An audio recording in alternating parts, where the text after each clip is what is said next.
Hey, welcome, all my right thinkers. Thanks for tuning in. Check out your boy, P-Funk. Thinking right out here in my lab. Where I do what I do for you.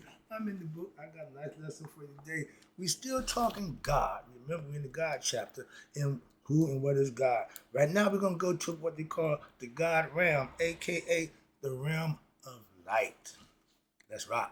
Writism, 25 rules to live by. Storytelling, story with a message. There's always a message in my stories for life. I give you life lessons. You tune in the receiver. I appreciate you. We got a good thing going. Let's do what we do. Yeah. Right thinking, mission, and that's what I'm on. You should know that by now, is to enlighten, inspire, educate, and motivate you, the individual, to a higher spiritual level of enlightenment. Right thinking, way of life, through mental and spiritual discipline, practice daily, will help and guide you to obtain your goal of reaching spiritual enlightenment, aka know thyself or self-mastery. My mission is that all right thinkers know thyself. If you're a right thinker, your goal is to know thyself. See where we're going with this? Let's get it together. So I ask the question, do you know you? You will when I get through. That's what I do for you. But I ask it's rhetorical. So I ask the question, I got to tell you, a person who knows not and knows not that they know not is foolish. Disregard them, don't be them. A person who knows not and knows that they know not is simple, but you can teach them. That's why I do what I do for you. Appreciate you too. Stay tuned. I got more for you. A person who knows not and believe and think that they know is dangerous. Avoid them. I do. They're dangerous, excuse me. Avoid them. I do. A person who knows not, knows but knows not that they know is spiritually asleep. I can awaken them. I'm the spiritual alarm clock here to wake you up with knowledge of self. That's what I do for you. A person who knows and knows that they know is wise. Follow them. All these persons reside in you. Right thinkers, know thyself and to my be true. All right, right thinkers, let's talk about God's realm. In the realm of light, the physical body don't exist. Understand that. And I'll tell you, my concept is at one time, we were full beings of light. They're going to break that to you right quick. I want to interject my concept right quick. But my thing was, we was whole beings of light. Okay? Now, the light that's left in us, little speck we call the pineal gland. Let's talk about it. Oh, yeah. Okay, let's go. And in the pre-dynastic times, before 5,500 BCE, that white guy, he wasn't around there. He got no say-so in this matter. You never hear me be racist or prejudiced against. I don't have to. He wasn't around. I don't have no problem with him at this point in time. This is information that goes before him. So I'm not racist or prejudiced. I'm a teacher. Black, no. When the white man wasn't around, he came around 3,200. But he keep telling you, oh, everything started so. No. You started there. Let's go. But the realm of light, go back to 5,500 BCE. The concept. We've been doing this for a long time. That's my point. Watch this. Now, Egyptian doctrine held that there is a realm of light that goes beyond our physical universe that we're in right now. Understand this. Where what? Where your food, your clothing, and or bodies are of light. That means we were just completely light beings. So the concept, we 5 feet of nothing but light. 6 feet light. 4 feet light. 3 feet light. We down to a speck. What the hell happened to the light? It's human. That's what happened. We became more human than spiritual, and we still suffer through that, living in this material world. We in love, like Asar fell in love with not that. Why? Mortality. The spirit don't care. It's immortal or mortal. It just loves it. So it get caught up here too. That's the concept. So, okay, but the realm of light. And further, watch this. There will exist for all eternity. The energy is light. The spirit, the soul that give, that's light. They understood that. So, as being, what happens? There we will exist. The spirit will exist forever when it get back to its original spirit, the all. We call it the all. But the main spirit, God, that we talk about heaven, we're going to talk about that We had a concept about that way before the one we got now. Let me help you out with that. Let's go. So now we knew that the light beings that they will exist for all eternity. Why they didn't die. As beings of what? Of light, aka spirit beings. Along with other beings of what? Spirit beings of light. You keep thinking that at death, go to light. That ain't light beings. That's a near-death experience that makes you whole think something different. But the light being is the whole being, the complete being of light consciousness. This realm of light that we talk about may be likened to what? To what we know the modern esoteric notion of what we call the astral plane. We called it the doo-wop. I'll get to that money. We had 3 levels. But the astral plane for us, modern time, is the dream state. When you go down, go to sleep, when the mind takes over, the body ain't there, that's the astral plane. Well, what you think happens like that, that's patah. That's the concept of what? Instant creation, instant manifestation in the astral world. Physical world, it don't happen that fast. It's a process you got to go through. That's the difference. Spirit and matter come together. It's human. Now, that's what we are. But when the human lays down and goes to sleep and take the brain back to its own astral plane, that's what he's talking about, this realm. And even a subtler one. Why? One after that is what they call the deep sleep. I tell you, that's when you're practicing for death. Why? Because you don't know where you're at. You don't know where you come from, but you know it felt good. That's eternity. That's the little glimpse. They give you a little taste, okay? As a drug dealer, my thing was to get you hooked, get your taste. Hey, check this out. And like, oh, yeah. Okay, yeah, there you go. Man, how much? Oh, there we go. Now I got you. Same thing with the spirit and the soul. The soul listens to the physical body and thinks it's got something good. And what they don't.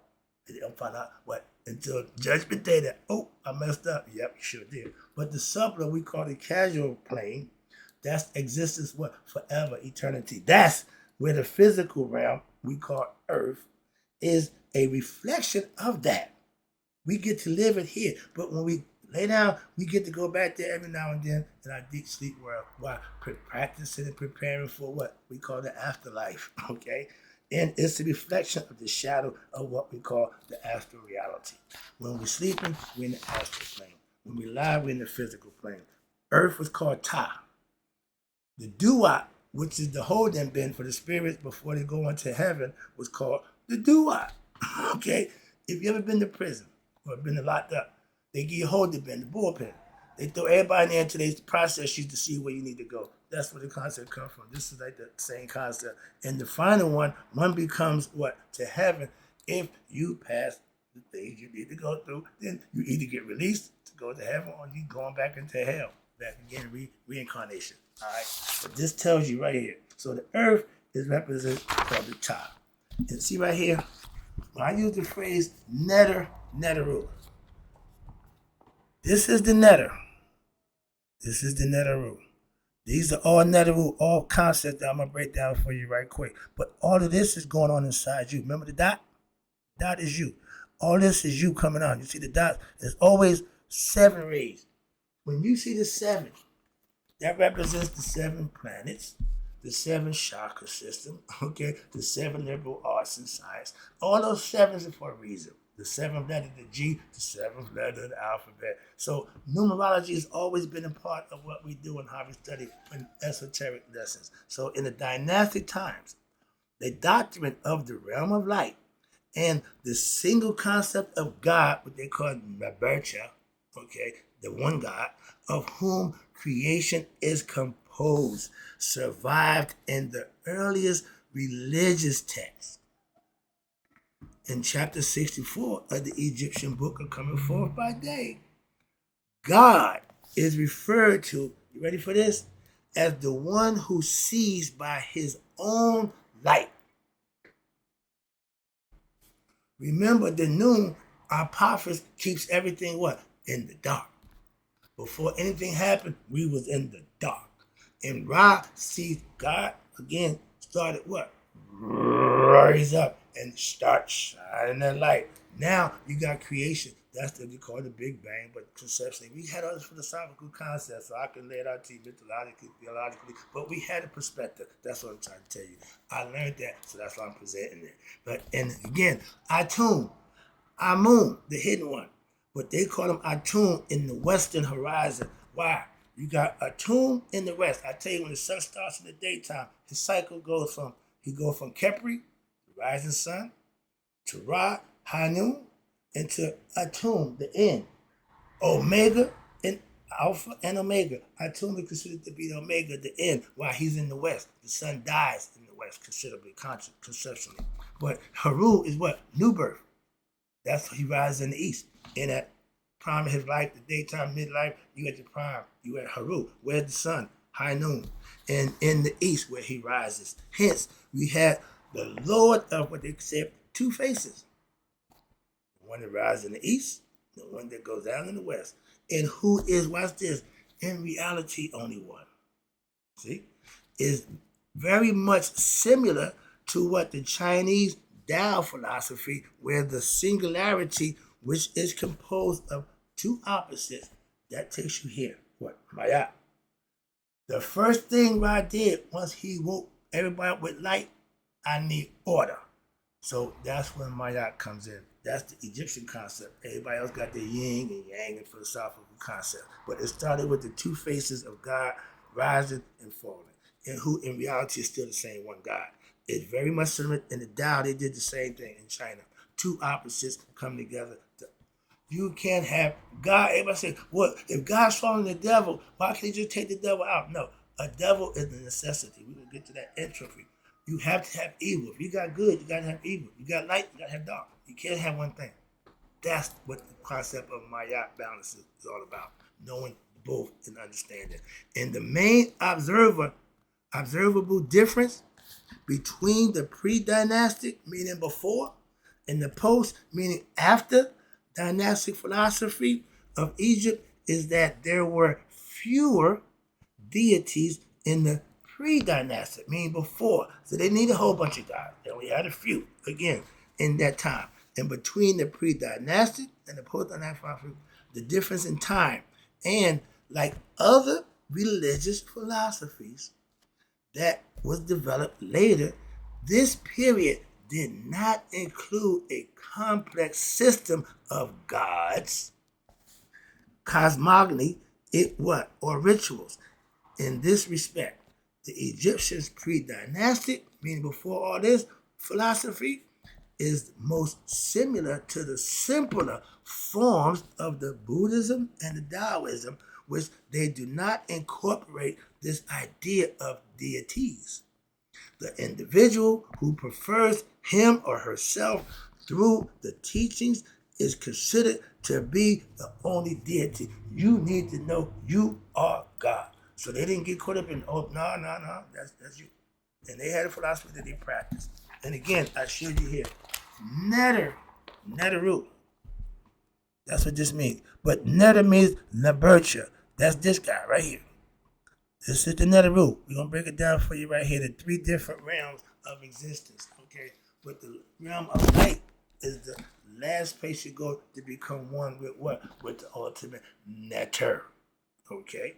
It says here, just before the beginning of the first dynasty, over 10,000 BCE, the followers of the Egyptian philosophy began to what? Represent the divine forces, listen, of God, which operate through the nature of their use zoomorphic forms.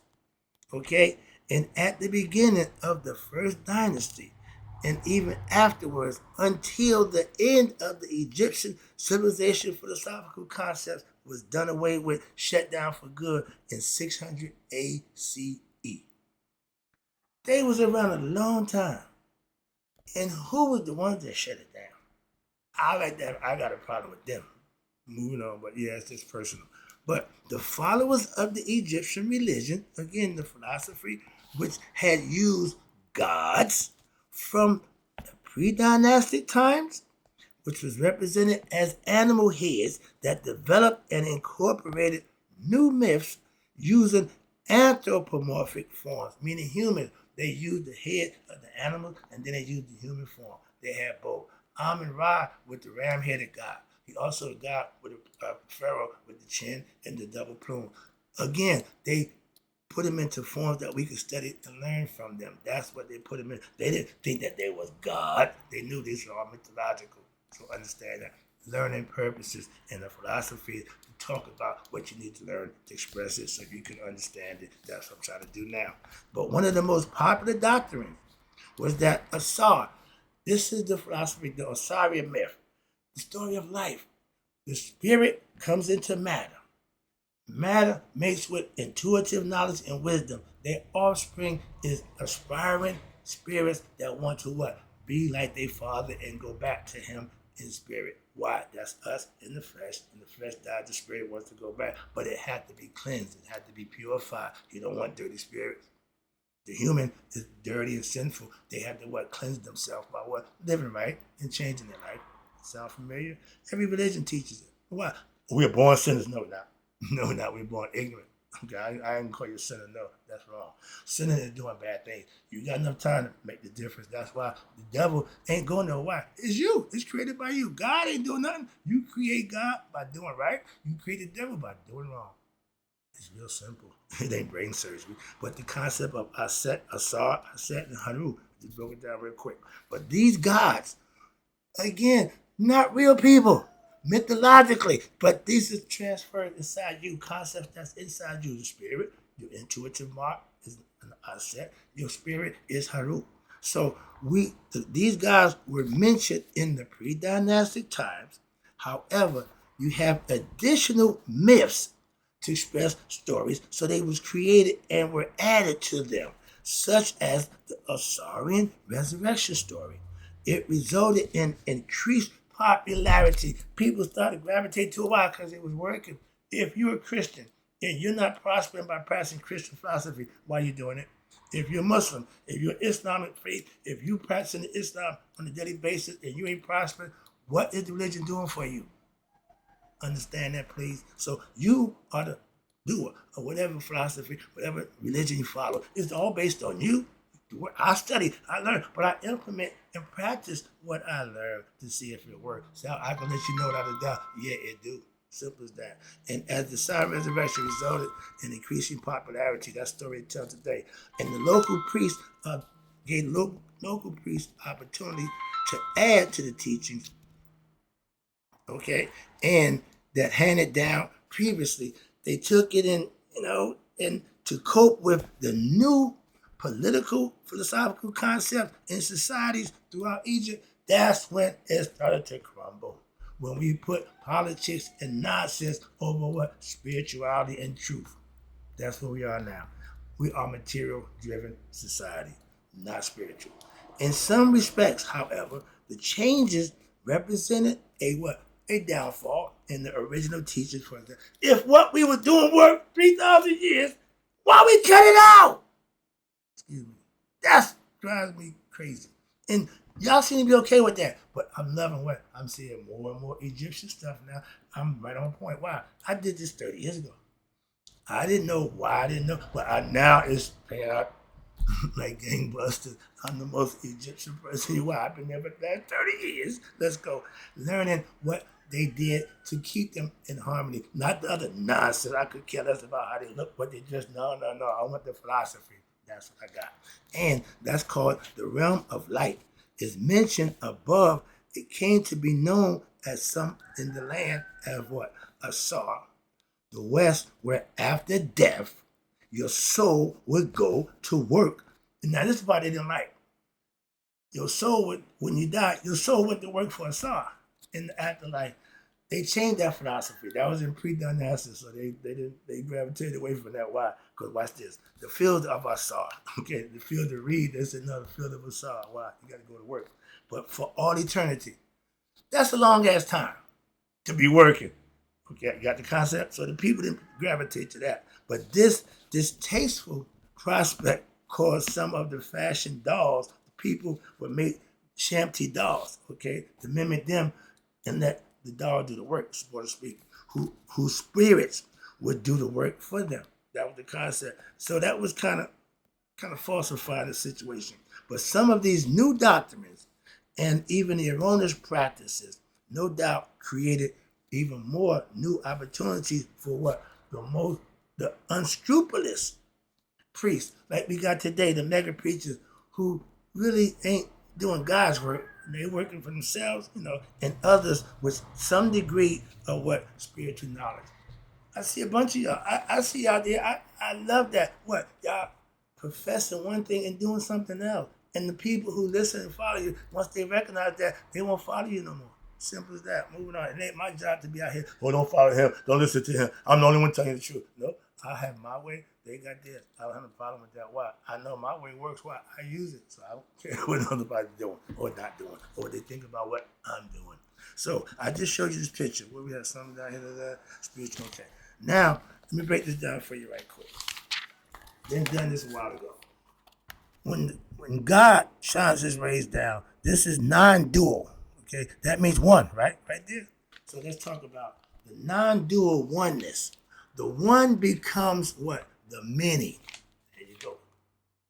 That's the many. Starting out, okay? And it can continue or it can diminish, but it won't do nothing to the one. He don't lose nothing, all right? And the one becomes many. Appearance of what we call duality. We call it mayat. You have heaven, we call pet. And in heaven, you got the subtler realm of light. Okay, that's the highest level. That's where Atum, Ra, and Ptah resides.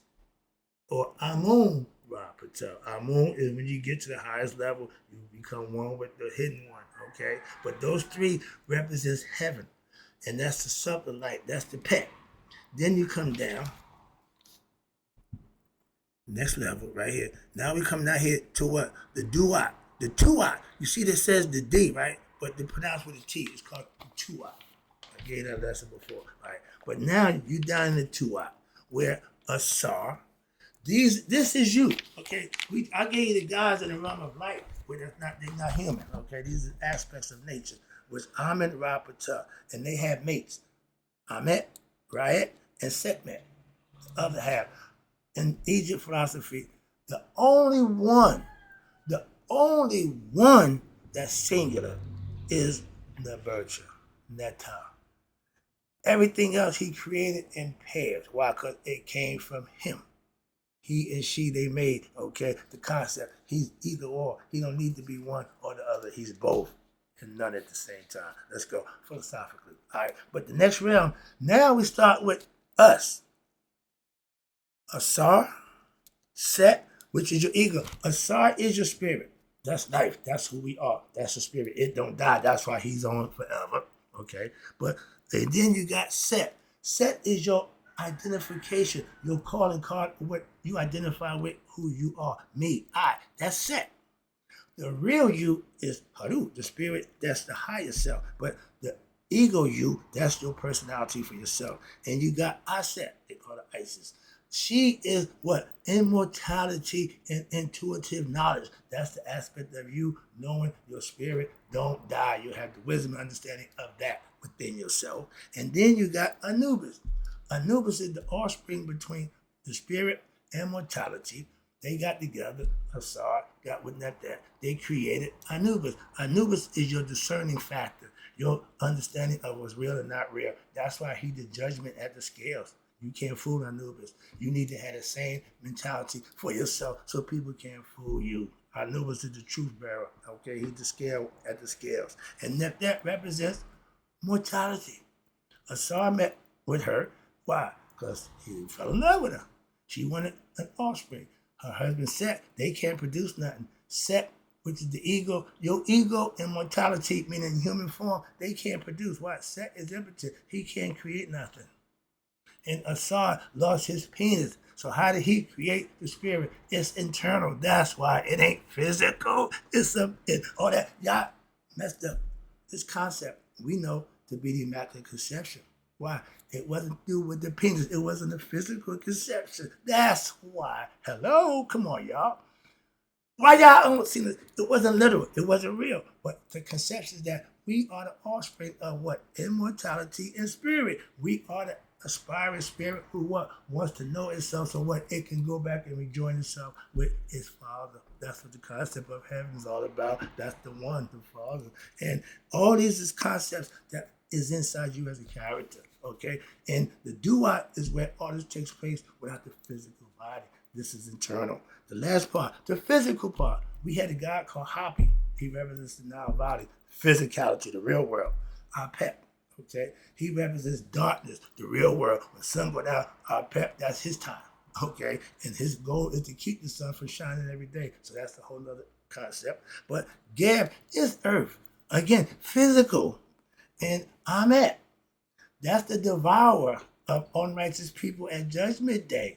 Real. Okay, philosophically, her job is to eat the unrighteous, and she getting bigger and bigger because there's a bunch of unrighteous hearts that she could eat on a regular basis. That's the concept, all right? But let me finish the lesson. Lord. I got one more thing I read.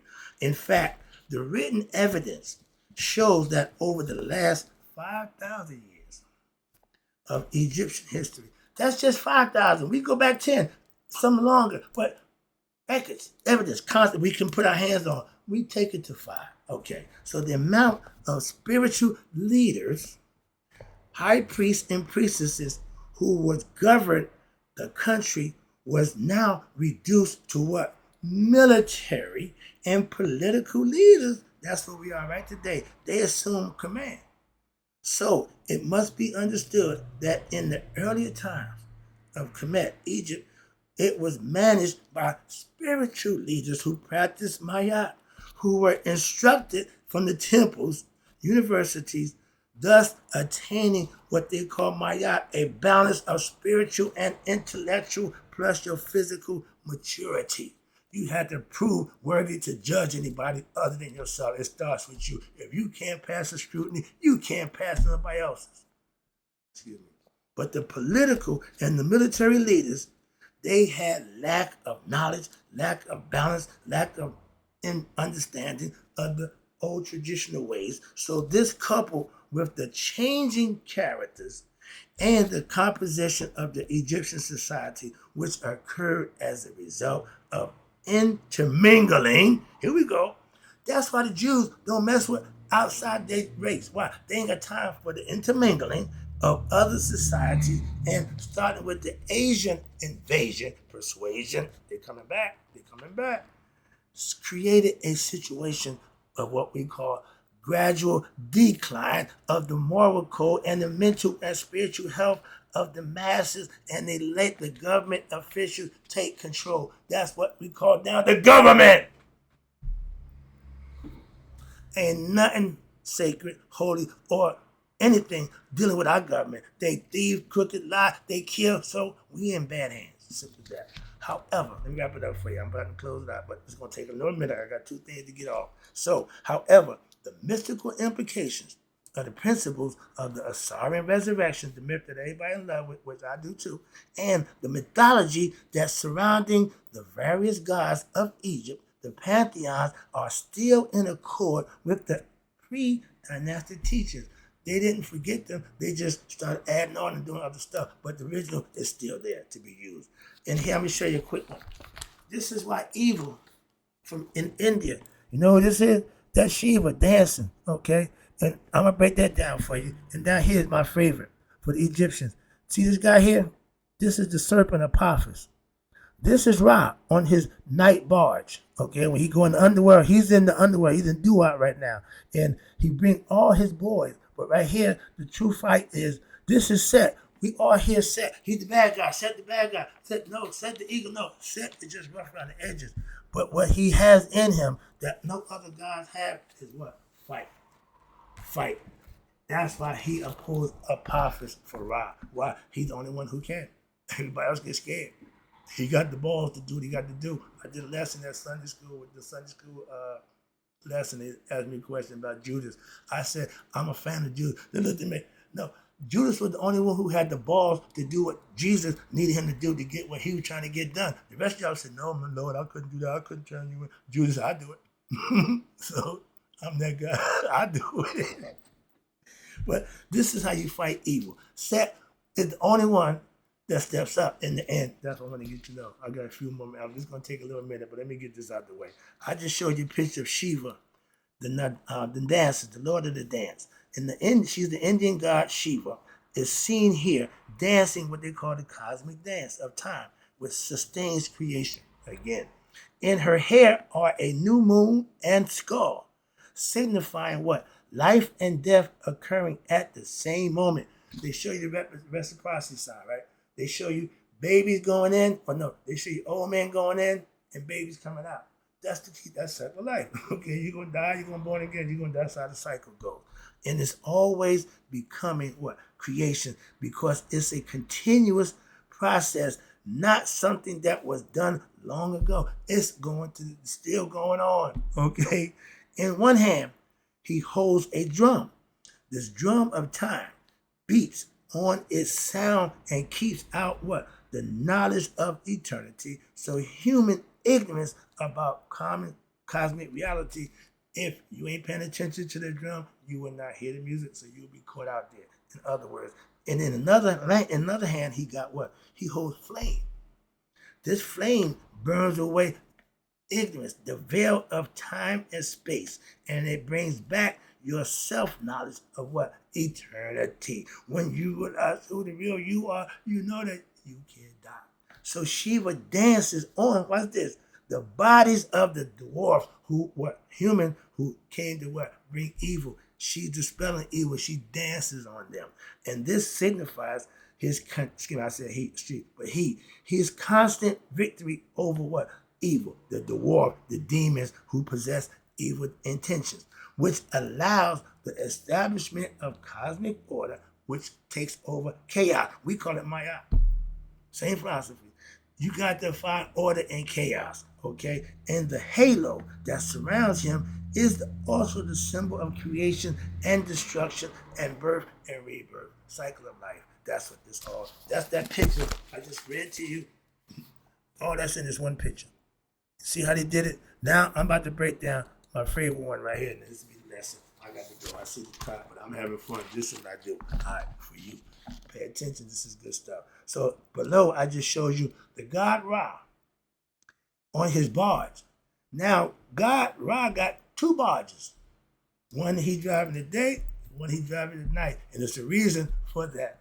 I'll get to it in a minute. So creation is sustained by his journey, which starts at the day, and Ra is in his manjet bark at daytime.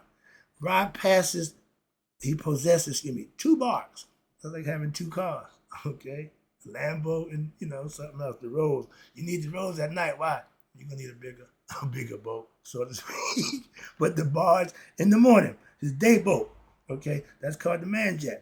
And that barge in the evening, okay, is called the subjet, I think it is. But Ra is seen often traveling in the other major deities with him in his barge at night. George got a record. If you hear any noise, it's me and the boys. Why? When I come up, if you about to get into a fight, and we have families, the Germanys, the Johnsons, the Clarks, they had like 5 or 6 brothers and sisters. And if any one of them, you fight either one of them, when the word get out that they fighting, you got the whole family to deal with. Okay, they all coming at you. So yeah, you hear any noise, it's me and the boys. We about to bring it. So in the daytime, he don't have no problem. So he just sails across the day, shining light on everybody, happy, yeah, raising, yeah. But when he go down, we go into the darkness. He leave the moon to give us a little light, okay? But he need all hands on deck, so to speak, because during the daytime, he have no fight. He got it easy. All he need is Maya.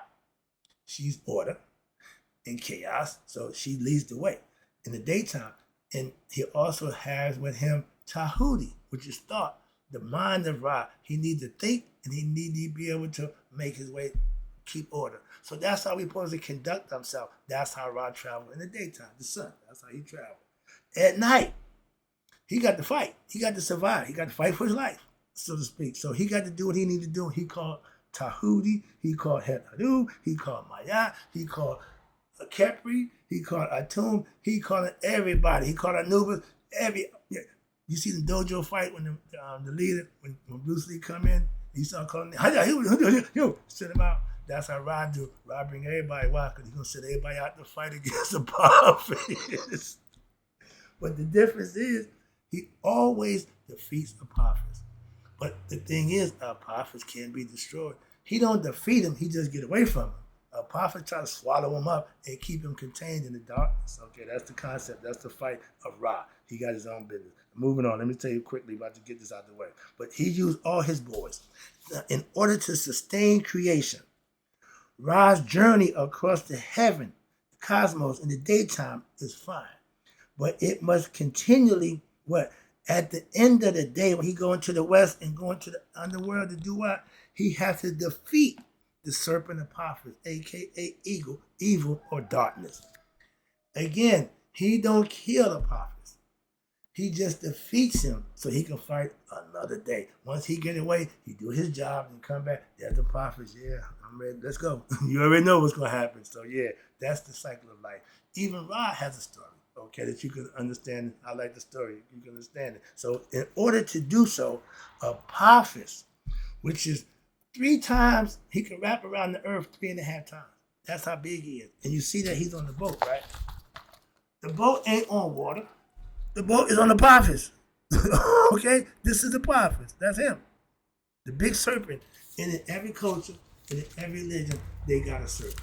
Okay, or a serpent with wings is a dragon. The Chinese just put the wings on it and made him a dragon. Same person, same thing. But it's the philosophical, esoteric teaching and the meaning behind it that makes it important that you can learn and understand and better yourself by practicing that philosophy for yourself. And watch this. It tells you Apophis attempts to destroy Ra creation, sunlight. Without that sun, we done. What? He do it every night. Every night since this thing started, they've been doing this battle, this dance. Okay? Understand that. So therefore, they try to show you how the battle against evil, chaos, is constant. It don't stop. They tell you the devil's always busy. Yeah, that's right. But you understand, it's evil, chaos that you control for yourself. You can do it or not do it. Your choice. That's what Mayat gives you, choice. And when you can make better choices in the chaos situation to do what you need to do or do what's right, that's a better feather in your tail, and feather in your cap. And the feather comes from the feather of Mayat. Indians love feathers. A lot of groups back in the day used Mayat's feather for a whole lot of stuff, symbolically. But it is the continuous one, since it cannot be destroyed, which is Apophis, which is night, and chaos ain't going nowhere. He's going to be there. And order over chaos, the integral components of creation. You can't have one without the other. If everything was all good, how would we know bad?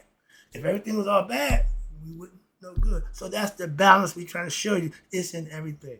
Creation that stays on that concept. Creation cannot exist on its own without what? 2 things.